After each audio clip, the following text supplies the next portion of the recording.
সবাই কেমন আছো? আজকে তোমাদের জন্য আমি আরেকটি দুর্দান্ত রেসিপি নিয়ে হাজির হয়েছি। সামুদ্রিক মাছের ভুনা। ভিডিওটি স্কিপ না করে সম্পূর্ণ দেখতে থাকো। চলো রান্নাটা শুরু করি। আমাদের আঞ্চলিক ভাষায় এই মাছটির নাম হলো কঙ্কন মাছ। তোমরা কি নামে পরিচিত জানি না, আর যে নামে চিনে থাকো দেখো এটা কত সহজে আমি রান্না করছি। এটাকে আগে ভেজে নেব। আমি মাছগুলোকে কেটে পরিষ্কার করে একবারে নিয়ে কিন্তু ভেজে নিচ্ছি। মাছগুলোকে এক এক করে আমি মাছগুলো ভেজে নিচ্ছি। যখন এটা ভাজা হয়ে যাবে আমি তুলে নেব। দেখো মাছগুলো ভাজা হয়ে গেছে, এখন আমি এটা তুলে নিয়েছি।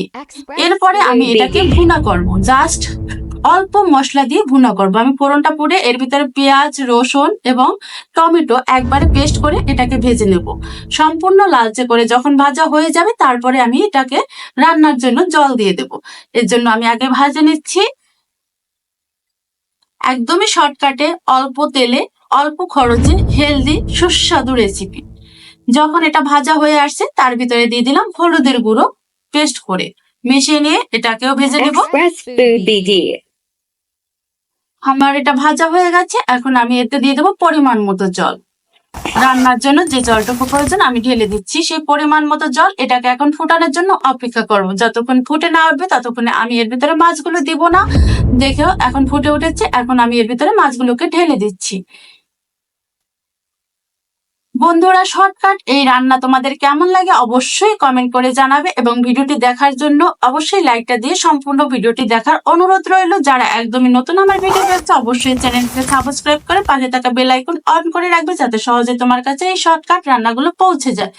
আমি শুধু মিশিয়ে নিয়েছি গরম মশলা, যেটা দারচিনি, সেটা একদম পেস্ট করে ওর সাথে জাস্ট মিশিয়ে নিয়েছি। আর কোনো মশলা এবং তেল কিন্তু আমি আর ইউজ করিনি। দেখো রান্নাটাও কিন্তু অসম্ভব কালার সুন্দর হয়েছে, আর রান্নাটা সেই স্বাদ। খেতে একবার করে দেখো, এর স্বাদ অতুলনীয়।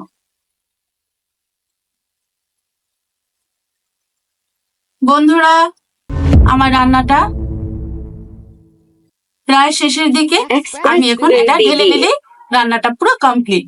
কেমন হয়েছে অবশ্যই জানাবে। আমি পরবর্তীতে তোমাদের মাঝে নতুন কোনো ভিডিও নিয়ে উপস্থিত হবো। ততক্ষণ তোমরা সবাই ভালো থেকো, সুস্থ থাকো, সুন্দর থেকো, এবং আমার জন্য একটু প্রার্থনা করো। ধন্যবাদ সবাইকে, নমস্কার।